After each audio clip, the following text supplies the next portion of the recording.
Lorraine.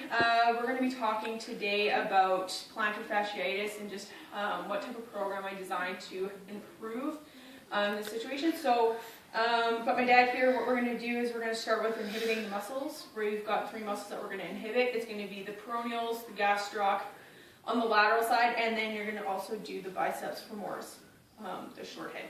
So what I'm going to get you to do is have a seat. We don't have a foam roller, so what's going to happen is we're going to use a tennis ball instead, just as an alternative.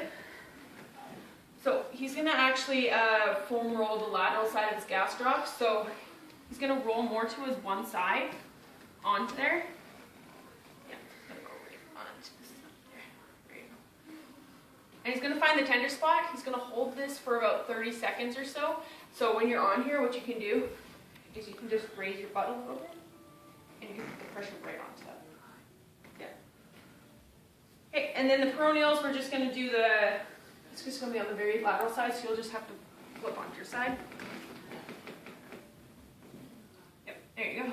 And you're going to find the tender spot on there as well, just up along the side of your leg. The last one we're going to do is the biceps femoris. So what's going to happen is you're going to put the ball right on your hamstring here, just on more of the lateral side, just in the back there. Sorry.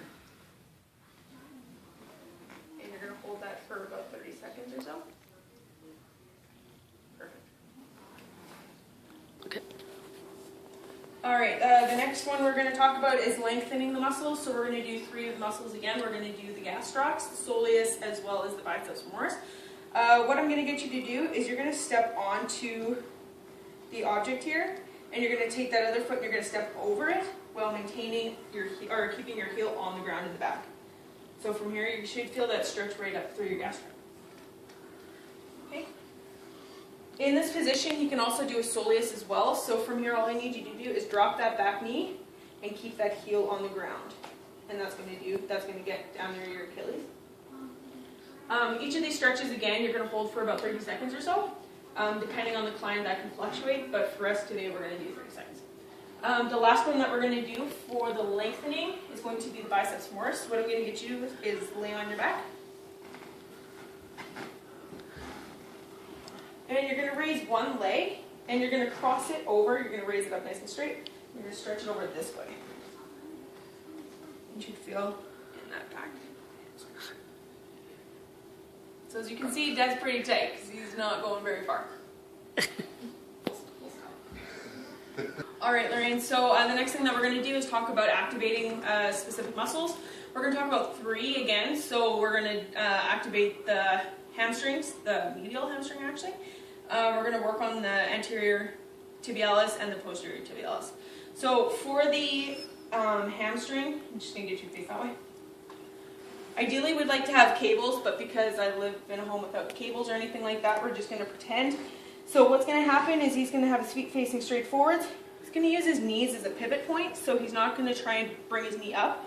He's actually just going to flex his foot, and he's going to bring his foot right back towards his butt. So I want your toe facing down towards the ground. There you go. And back down. And one more time. So with this one, if you need assistance, you could be holding onto a wall or something like that. But when you have a cable attached, what you would have is it would be attached here, and if resistance would be pulling him the opposite way. For anterior tibialis, you want to just lay down? What's going to happen is you could do this one with cables or bands as well, but I'm just going to use myself. It's just a little bit easier that way. So what he's going to do is I'm going to pull his foot down, and he's going to try and fight and pull his foot back towards himself. So he's going to go into dorsiflexion. For the posterior tibialis, what's going to happen is I'm going to do it on this side just because it's going to be easier. He's going to put his foot into a pronation state. So from here, I'm going to grab near the arch of his foot, and he's going to try and pronate his foot in through the middle. And he's going to try and push his toe down towards the ground. All right, the last thing that we're going to be doing is integrating specific muscles. So we're going to be working on a couple of balance exercises. So the first one that I'm going to get you to do is a single leg balance and reach. So you're going to stand with 2 feet facing forwards. You're going to put your hands on your hips. From here, all you're going to do is shift your weight onto the other leg, touch, hold 2 seconds, and back. Good. And you're going to do about 10 times per leg, making sure that you're staying at a tempo that's nice, slow, and controlled. You don't want to go fast on these ones, so it's going to be about another 4 to 1 or so. I'm going to get him to do it in the sagittal plane first, just because that's the one that everybody's most comfortable with, going in the sagittal plane. Second one I'm going to get him to do is he's going to go in the frontal plane, so he's going to stand next to the box. He's going to do the exact same thing, except this time he's going to reach out to the side and touch. Good. And do one more. Good.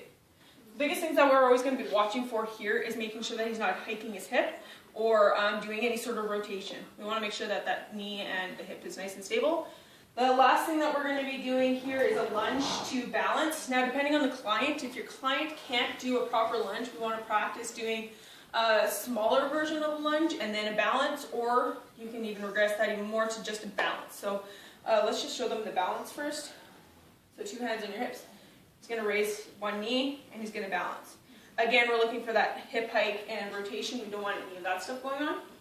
So go into a lunge. We'll do the lunge balance. Lunge, and then he's going to come up, balance, nice, slow, and controlled, and down. Perfect.